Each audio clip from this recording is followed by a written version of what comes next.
Hey everybody, I just wanted to show you something that I came across today, and let me see if I can get a good close-up there. That is what you can expect from an old sand filter.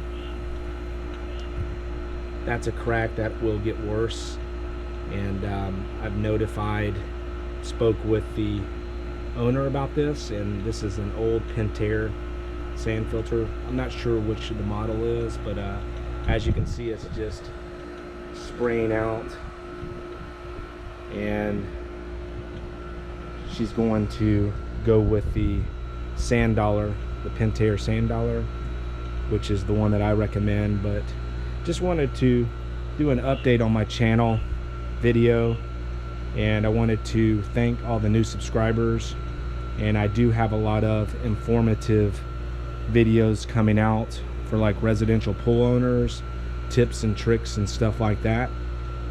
And if you haven't seen my Polaris backup valve video, you might want to check that out. There's a good savings there for backup valves. Instead of replacing the whole one, I show you exactly what you need to do. But yeah, if you like my videos and want to see more, just make sure to hit the subscribe button. And if you ever have a question about your pool, I'm always available to answer, and usually by the end of the day I will answer you back. And other than that, I've got a long day ahead of me and a bunch of customers to service, and so hope everybody's having a good day today, and I will see you in the next video. Thank you.